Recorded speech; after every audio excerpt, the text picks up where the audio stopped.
এটার নাম হযরত ইউনূস। বিপদে পড়লে দোয়া ইউনূস, দেশ বিপদে পড়লে ডক্টর ইউনূস।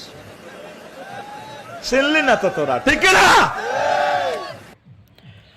আসসালামু আলাইকুম রহমতুল্লাহি ওবরাকাত। দেখুন, বাদাম্মা বক্তা রফিকুল্লাহ আফসারি কি বলে। সে বলে, আমরা বিপদে পড়লে দোয়া ইউনুস পড়ি, আর দেশ বিপদে পড়লে ডক্টর ইউনুসটে দরকার। কতটুক পথভ্রষ্ট হলে এমন কথা বলতে পারে? আমরা সবসময় মুসলমানরা বিপদে পড়লে আল্লাহর নাম স্মরণ করি, দোয়া ইউনুস পড়ি। কিন্তু এই পথভ্রষ্ট বক্তা কি বলছে? আল্লাহর সাথে তুলনা করছে, আল্লাহর পবিত্র কোরআনের সাথে তুলনা করছে ডক্টর ইউনূস। ডক্টর ইউনূস একজন সুদখোর, হ্যাঁ, বেনামাজি।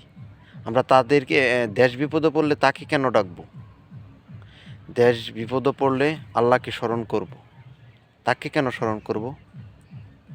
এই জন্যই আল্লাহ রাসূল বলেছে যে এক শ্রেণীর আলেম থাকবে যারা মানুষকে জাহান্নামের দিকে আহ্বান করবে। এক শ্রেণীর আলেম থাকবে যাদেরকে দিয়ে জাহান্নাম উদ্বোধন করা হবে। এই আলেমগুলো কারা? যারা মানুষকে পথভ্রষ্ট করে। এসব পথভ্রষ্ট আলেম থেকে দূরে থাকবেন। এরা রাজনীতির নামে ধর্মের অপব্যবহার সবসময় করে। মুসলিম উম্মাহকে আল্লাহ এসব পথভ্রষ্ট আলেম থেকে হেফাজত করুন।